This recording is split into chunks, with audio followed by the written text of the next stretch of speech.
बहुत लोग भगवान के होने का प्रमाण मांगते हैं। एक ऐसा ही प्रत्यक्ष उदाहरण आज हम आपको सुनाने जा रहे हैं। भगवान श्री राम के एक भक्त थे, भक्त विट्ठल दास जी। इनका नियम था, यह हर वर्ष अपने आश्रम पर एक बड़ा ही सुंदर महोत्सव लगाते थे। उस मेले में गांव के अनेक लोग आकर उनका सत्संग भी सुनते थे और भोजन प्रसादी करके जाते थे। गांव में बड़ा ही इनका प्रचार था। एक धनवान सेठ इनका शिष्य था। वह हर वर्ष अपने नाम की प्रतिष्ठा के लिए इस मेले में थोड़ा धन देता था। उसके मन में यही लालच रहता था, मैं थोड़ा धन दे दूं और यह संत मेरा सम्मान कर दें। पर भक्त विट्ठल दास जी तो परमात्मा के सिवा किसी का सम्मान करते ही नहीं थे, क्योंकि संतों का स्वभाव होता है वह परमात्मा को ही अपना धन मानते हैं। बाकी सारा धन उनके समक्ष गौण होता है। पर उस धनवान सेठ के मन में यही अभिमान रहता था कि यह संत सारी सभा के बीच मेरा सम्मान करे, क्योंकि मैं बहुत अधिक मात्रा में इन्हें भंडारे के लिए धन देता हूँ। पर अब भक्तों का ध्यान तो इस बात की ओर जाता ही नहीं था। अब एक बार भक्त विट्ठल दास जी के आश्रम पर अचानक से एक संतों की जमात आ गई। इनके मन में हुआ संतों को भोजन कराना चाहिए। ऐसा सोचकर वह उस धनवान सेठ के पास गए और कहने लगे, मुझे धन की आवश्यकता है, तुम मुझे धन दे दो, मैं थोड़े समय बाद तुम्हें धन लौटा दूंगा। वह सेठ तो बड़ा अभिमानी था। वह कहने लगा, मैं तुम्हारे मेले में इतना धन देता हूँ, तुम लोगों को यह बात तक नहीं बताते हो कि मैंने तुम्हें धन दिया है, तुम सिर्फ अपने नाम के पीछे मरे रहते हो। तब भक्त विट्ठल दास जी कहने लगे, अरे मैं तो परमात्मा का भंडारा कराता हूँ, खाने वाला भी परमात्मा है, खिलाने वाला भी परमात्मा है। तब वह सेठ गुस्से होकर कहने लगा, मैं तुम्हें धन नहीं दे सकता हूँ। अगर खिलाने वाला परमात्मा है तो अपने परमात्मा के आगे रोया करो, मुझसे धन लेने नहीं आया करो। इस प्रकार उस सेठ ने संत जी को फटकार दिया। अब भक्त विट्ठल दास जी अपने आश्रम पर आए और परमात्मा को प्रार्थना कर कहने लगे, हे नाथ, यह संतों की जमात मेरे पास आई है, अब आप कृपा कीजिएगा। अपने भक्त की इस दुविधा को दूर करने के लिए कहते हैं भगवान ने अपने आप आश्रम पर बहुत सारी भोजन की सामग्री प्रकट कर दी। अब तो शहर में भक्त जी का नाम होने लगा। धीरे धीरे वह समय भी आ गया जब भक्त विट्ठल दास जी के आश्रम पर उत्सव मनाया जाता था। सब लोग सोचने लगे, देखते हैं इस बार उत्सव कैसे मनाया जाता है, क्योंकि वह धनवान सेठ तो वैसे ही भक्तराज जी से क्रोधित है, वह तो धन देगा नहीं। हम देखना चाहते हैं किस प्रकार भक्तराज अपने आश्रम पर यह उत्सव मनाते हैं। अब उत्सव प्रारंभ होने लगा। उत्सव से एक रात्रि पहले भक्त विट्ठल दास जी अपने परमात्मा को याद कर कहने लगे, हे नाथ, यह मेला आपका है, इस मेले में आप ही उपस्थित होते हो, आप ही भोजन करते हो, आप ही भोजन कराते हो। अब सारी व्यवस्था आपको करनी है, मैं तो निश्चिंत होकर सोने जा रहा हूँ। भक्त विट्ठल नाथ जी तो इस प्रकार प्रार्थना कर आराम करने चले गए। प्रातः काल हुआ। भगवान श्री राम को चिंता होने लगी, मेरे भक्त के आश्रम पर मेला प्रारंभ होने वाला है और इसके पास धन नहीं है। तब भगवान श्री राम ने बनिए का रूप धारण किया और बनिए का रूप धारण कर वह भक्त विट्ठल नाथ जी से मिलने आए। भक्त विट्ठल नाथ जी को देखकर बनिए के रूप में भगवान श्री राम उपस्थित हो कहने लगे, हे भक्त विट्ठल राज, मैंने सुना है तुम भगवान का भंडारा करते हो। उस भंडारे में गांव के बहुत सारे लोग भोजन खाने आते हैं। मैं तो दूर का राहगीर हूँ, मैंने तुम्हारा नाम सुना है, इसलिए तुमसे मिलने आ गया। मेरी इच्छा है यह 300 अशर्फियाँ तुम भंडारे की सेवा में लगा देना। तब भक्त विट्ठल नाथ जी उस बनिए से पूछने लगे, तुम कौन हो और तुम कहाँ रहते हो? वह बनिया कहने लगा, मैं रहता तो सब स्थानों पर हूँ, पर कभी कभी किसी से मिलने आ जाता हूँ। मेरी यह प्रार्थना है, यह 300 अशर्फियाँ तुम रख लो, इन अशर्फियों से अच्छे से अपने परमात्मा का भंडारा करना। भक्त विट्ठल नाथ जी कहने लगे, अरे आप क्यों जा रहे हैं, आप भी यहाँ रुकिए, संतों की सेवा कीजिए। तब बनिया बने भगवान श्री राम कहने लगे, मैं अधिक देर तो नहीं रुक सकता हूँ, अगर आपके मन में इच्छा है तो मुझे थोड़ा सा पानी पिला दो, आपके हाथ से पानी पीकर मैं यहाँ से चला जाऊँगा। अब जब तक भक्त विट्ठल नाथ जी भगवान के लिए पानी लेकर आए, इतने में भगवान वहाँ से अंतर ध्यान हो गए। तब उन्होंने उस सभा में सब संतों से पूछा, यहाँ जो बनिया खड़ा था, जो मुझे इतना सारा धन देकर गया है, वह कहाँ चला गया है?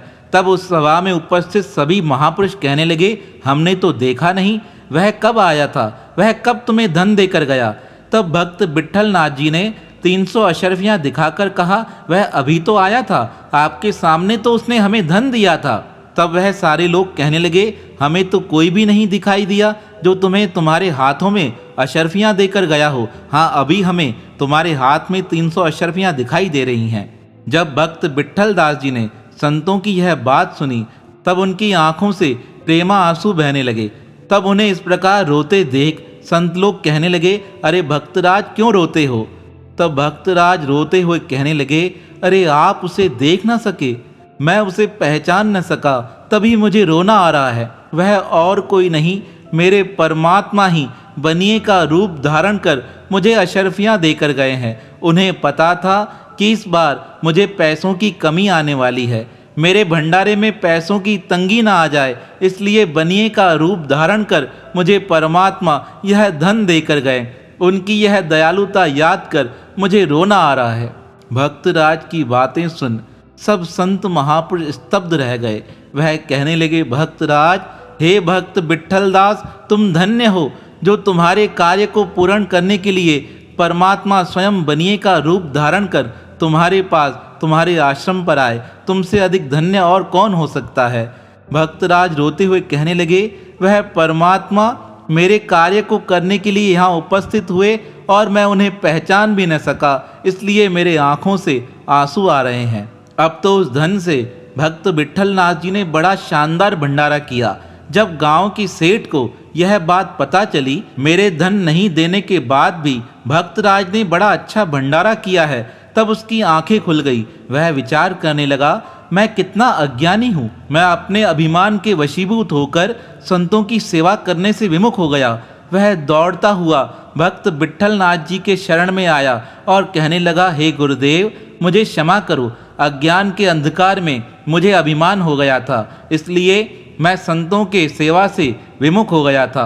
अब मुझे आज्ञा करो, मुझे कौन सी सेवा करनी है?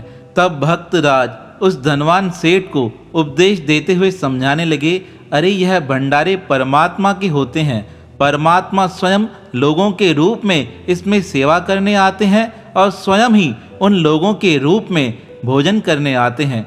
तुम आगे से कभी अभिमान नहीं करना, संतों की सेवा में रहकर अपना जीवन सार्थक बना देना। तो अपने भक्तों के कार्यों को पूर्ण करने के लिए किस प्रकार प्रभु अनंत लीलाएं करते हैं। राजस्थान का एक छोटा सा गांव था। उस गांव में एक पिताजी रहते थे। उस पिता को एक कन्या थी और उनके साथ उनकी धर्मपत्नी रहती थी। बड़े सद्भाग्यशाली और भगवत भक्त थे, पर परमात्मा की लीला और उनका विधान बड़ा ही विचित्र है। किसके जीवन में क्या परिवर्तन ला दे, किसे पता ही नहीं चल पाता है। एक बार उस भक्त के जीवन में ऐसा कष्ट उपस्थित हुआ जिसे सुनकर सारे घर वाले भयभीत हो गए। उन साधु जन को 7 वर्ष का कारावास मिला। उन्हें जेल में बंद कर दिया गया। अब जेल में जाने के बाद उनकी धर्मपत्नी और उनकी बेटी बड़े दुखी रहने लगे।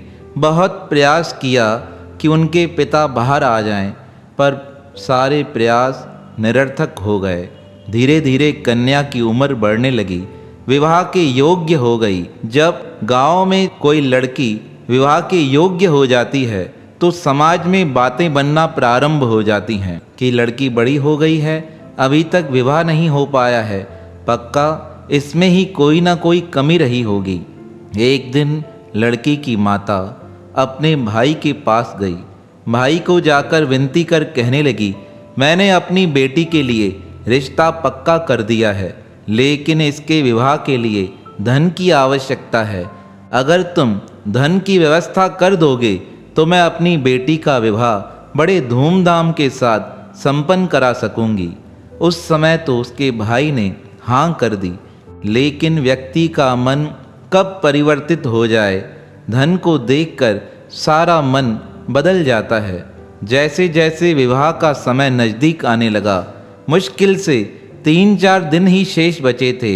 लड़की के मामा ने अपनी बहन को कहा, मैं तुम्हें धन नहीं दे सकता हूँ, मेरे पास विवाह के योग्य धन नहीं है, तुम अन्य स्थान पर जाकर शादी की व्यवस्था करो। लड़की की माँ परेशान होने लगी, सोचने लगी 3 दिन शेष बचे हैं, कहाँ से धन प्राप्त होगा। और यहाँ गांव में बारात आने वाली थी, गांव में कार्ड बंट चुके थे। गांव वाले सोचने लगे हमारे गांव की बेटी है और इसका विवाह अगर संपन्न नहीं हो सका तो सारे गांव का नाम बदनाम हो जाएगा। ऐसा विचार कर सारे गांव वाले अब कन्या के विवाह की व्यवस्था करने लगे। लोगों ने धन एकत्रित किया, पर इतना धन नहीं इकट्ठा हो पाया था कि लड़की का विवाह सुखपूर्वक संपन्न हो सके। अब लड़की की माँ तो परमात्मा के भरोसे थी। वह परमात्मा के समक्ष आंसू बहाते कहने लगी, हे प्रभु, ये तेरी कैसी लीला है। मेरे पति देव को तुमने जेल में डाल दिया है। लड़की विवाह के योग्य हो गई है, सुयोग्य वर मिला है, पर धन के अभाव में यह विवाह हो नहीं सकेगा। अब आप कृपा कीजिए। ऐसी चिंता करते करते वह मूर्ति के समक्ष ही बेहोश हो गई। लोग भयभीत हो गए, सोचने लगे किस प्रकार कार्य किया जाएगा। तभी गांव के एक विद्वान वहां उपस्थित हुए। वह कहने लगे, गांव की जिम्मेदारी है, गांव की कन्या का विवाह हम सब मिलकर कराएंगे। अब सब कार्य कीजिए, यहाँ भोजन बनाने की व्यवस्था प्रारंभ कीजिए, भट्टी खुदवाइए। उसकी आज्ञा मानकर वहाँ खाना बनाने के लिए भट्टी बनना प्रारंभ हो गई। पहले ज़माने में खाना बनाया जाता था तो ना तो चूल्हे थे ना गैस थे। भट्टी बनाकर उस पर ही सारा खाना बनकर तैयार होता था। भट्टी बनाने के लिए थोड़ा मिट्टी को खोदा जाता था। 2 कारीगर बुलाए गए। उन कारीगरों ने मिट्टी को खोदना प्रारंभ कर दिया। अब मिट्टी जैसे ही खोदते गए, अचानक से एक टन की आवाज़ हुई। उस आवाज़ को सुनकर कारीगर सोचने लगे, यह कौन सी आवाज़ है, पक्का कहीं खजाना तो नहीं मिल गया है। और वह जल्दी जल्दी उस मिट्टी की खुदाई करने लगे। जैसे ही वह मिट्टी को खोद रहे थे, उन्हें एक सोने का कलश दिखाई दिया। कलश को देखकर उनके मन में बेईमानी आ गई। वह दोनों आपस में वार्तालाप करते हुए कहने लगे, इस धन को हम उठाकर यहाँ से गायब हो जाते हैं, अन्यथा अगर यह बात सबको पता चल गई तो हमें यह धन यहीं बांटना पड़ेगा। ऐसा विचार कर उन्होंने एक बड़ा सा कपड़ा उठाया, उस कपड़े में उस घड़े को रख दिया। उस घड़े को कपड़े में बांधकर एक कारीगर घर से बाहर जाने लगा। जैसे ही वह घर से बाहर जा रहा था, लोगों ने पूछा, कहाँ जा रहे हो? वह कहने लगा, मुझे काम है, मैं घर से लौट कर आता हूँ। तब एक व्यक्ति उठा, कहने लगा, इतना काम बचा हुआ है और तुम्हें घर जाने की लगी है, यहीं सामान रखो और काम करो। पर वह कारीगर माना नहीं। तब वह व्यक्ति गुस्सा होकर उसका हाथ खींचने लगा। हाथ खींचते हुए कहने लगा, रखो सामान नीचे और यहाँ काम करो। इस लड़ाई झड़ाई में उस व्यक्ति के हाथ से घड़ा छूट गया। जैसे ही घड़ा छूटा, उस घड़े से सोने की अशर्फियाँ निकली। पहले ज़माने में अशर्फियाँ ही चलती थी। उन सिक्कों को देखकर गांव वाले हैरान हो गए, पूछने लगे, यह कहाँ से मिला? तब उसने सारी बात बता दी। उस धन को देखकर सारे गांव वाले प्रसन्न हो गए, कहने लगे, यह तो कन्या के भाग का धन है। भगवान ने स्वयं इस रूप में कन्या के विवाह की व्यवस्था कर दी है। अब वह सारा धन उठाकर कन्या की माता को दिया गया। वह कुल मिलाकर 600 से 700 के मध्य सिक्के थे। वह माता को देकर गांव वाले कहने लगे, माता जी, आपकी प्रार्थना स्वीकार हो गई है। आपने जो सच्चे भाव से भगवान पर विश्वास किया था, भगवान ने स्वयं मिट्टी खोदकर आपके कन्या के विवाह के लिए धन की व्यवस्था की है। गांव वालों की बात सुनकर माताजी दौड़ी हुई भगवान के श्री विग्रह के समीप जाकर कहने लगी, परमात्मा, आप कितने दयालु हैं। यह धन मेरे ही घर पड़ा था पर मुझे पता न चला, पर आपने यह सब स्थिति जानकर जिस समय इस धन की आवश्यकता थी, उसी समय इस धन को मेरे मकान से प्रकट कराया है। मैं आपकी क्या महिमा गा सकती हूँ। हे दीनानाथ, इस प्रकार हर समय हर स्थान पर मेरी रक्षा करना। उस धन को प्राप्त कर गांव वालों ने उस कन्या का बड़े धूमधाम से विवाह संपन्न कराया और शेष धन से वह व्यक्ति जो कन्या का पिता था, जो बहुत समय जेल में बंद था, शेष प्राप्त धन से उसके पिता को भी जेल से मुक्ति मिल गई। तो परमात्मा हर स्थान पर अपने भक्तों की करुण पुकार सुनकर उनके दुखों को दूर कर देते हैं। मन का विश्वास पक्का और सच्चा होना चाहिए। तो ऐसे भक्त वत्सल भगवान जो हर स्थान पर अपने भक्तों की सम्मान की रक्षा करते हैं, ऐसे दीन दयालु परमात्मा के पावन श्री चरणों में हमारा बारंबार प्रणाम है, प्रणाम है, प्रणाम है।